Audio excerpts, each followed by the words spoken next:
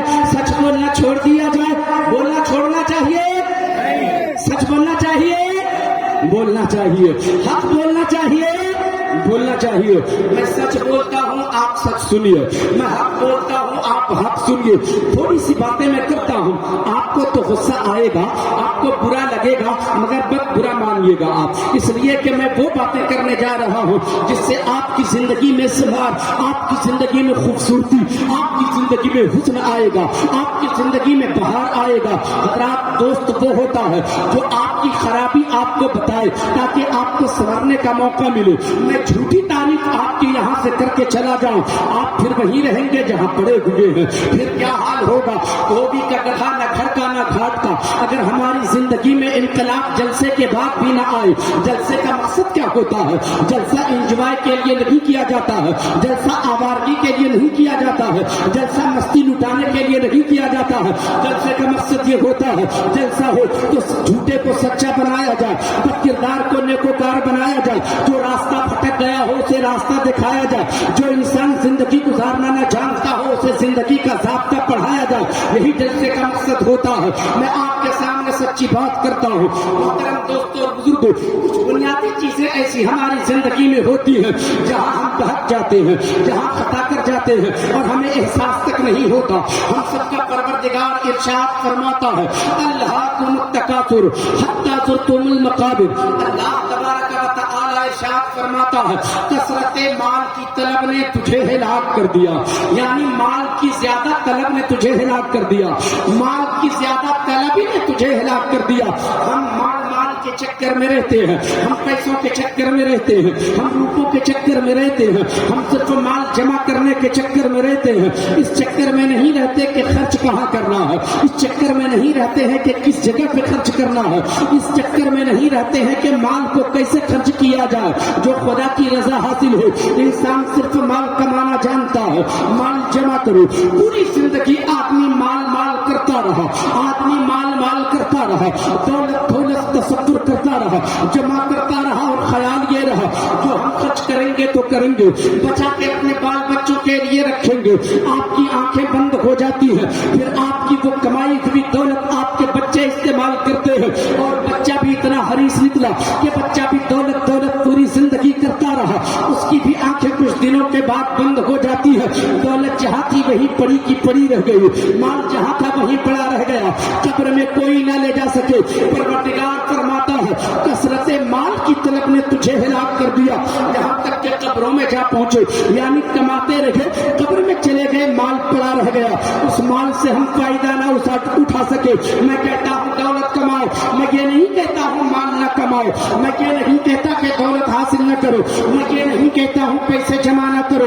آپ پیسے جمع نہیں کرو گے، مدرسے کی تعمیر کیسے ہوگی، مدرسہ کیسے بنے گا؟ پیسے نہ کماؤ گے، مسجد کیسے بنے گی؟ پیسے نہیں کماؤ گے تو مدرسے کے بچے کیسے پلیں گے؟ پیسے کماؤ تاکہ غریبوں کا سہارا بن سکو، پیسے کماؤ تاکہ لاچار مجبوروں کی مدد کر سکو، پیسے کماؤ تاکہ مجبوروں کی مدد کر سکو، پیسے کماؤ تاکہ بیواؤں کا سہارا بن سکو، پیسے کماؤ۔ خیال یہ ہونا چاہیے، اگر دولت کما رہے ہو، اگر پیسے جمع کر رہے ہو تو اس تصور کے ساتھ پیسے جمع کرو کہ پیسہ کماتا ہے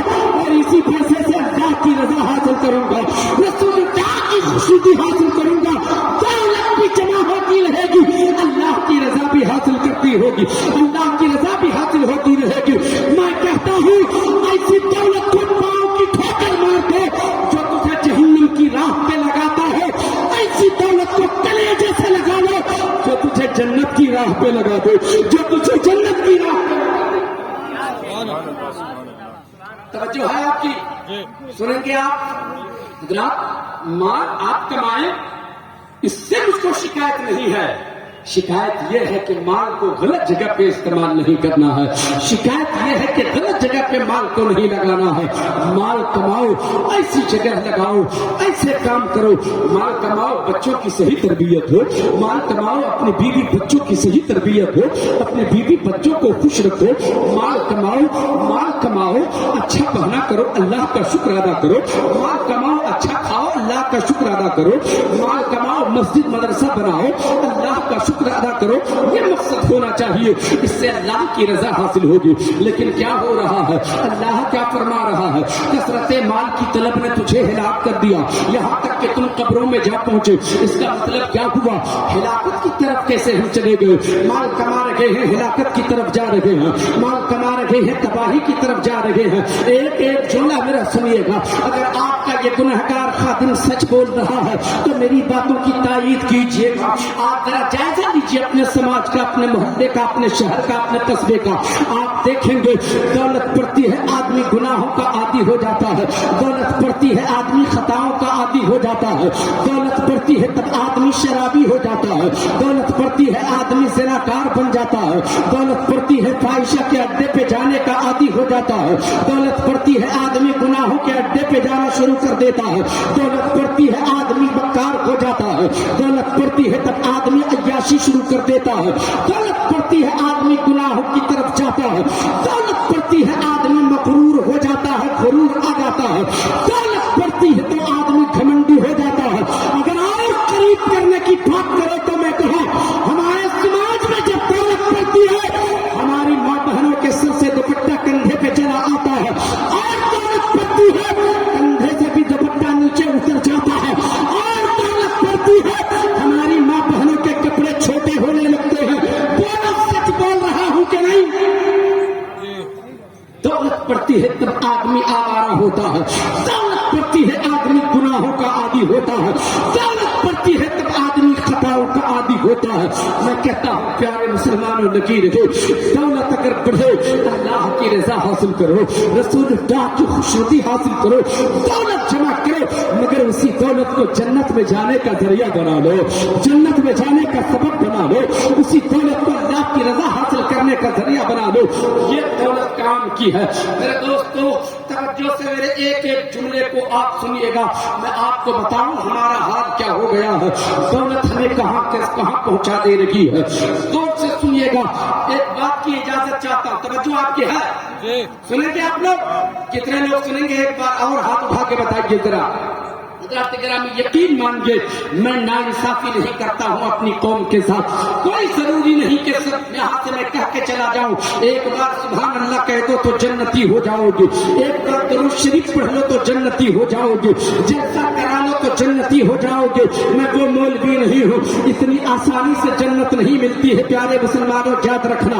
اگر اتنی آسانی سے جنت مل رہی ہوتی تو کوئی جہاد میں گردن کٹانے کے لیے کیوں جاتا؟ اگر اتنی آسانی سے جنت مل رہی ہوتی تو راتوں میں اٹھ کے کوئی سجدے کا عادی کیوں ہوتا؟ اگر اتنی آسانی سے جنت مل رہی ہوتی کوئی حج کے لیے اتنی دولتیں کیوں لٹاتا؟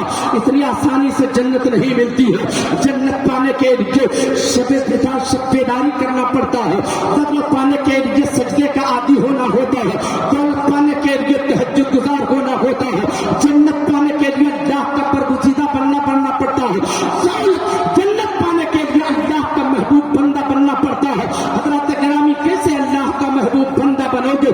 قدم قدم پہ آپ کا خیال یہ ہے میرے جو بھی قدم اٹھے اللہ کی رضا کے لیے اٹھے، رسول کی خوشنودی کے لیے اٹھے، کوئی جنتی ہوتا۔ حضرات ہم اپنے آپ کو سنواریں، ہم اپنے آپ کو سمیٹیں، اپنی زندگی میں انقلاب پیدا کریں، سارے کام انجام پاتے ہیں، مگر خیال ہمارا یہ نہیں ہوتا کہ ہمیں اللہ کی رضا حاصل کرنا ہے۔ ایک بات میں آپ سے کہتا ہوں سنیے ذرا غور سے، ایک فقیر سے کسی نے پوچھ لیا، ایک اللہ والے سے کسی نے پوچھا بتاؤ کافر کون ہوتا ہے اور مومن کون ہوتا ہے؟ غور سے سنیے، کافر کون ہوتا ہے اور مومن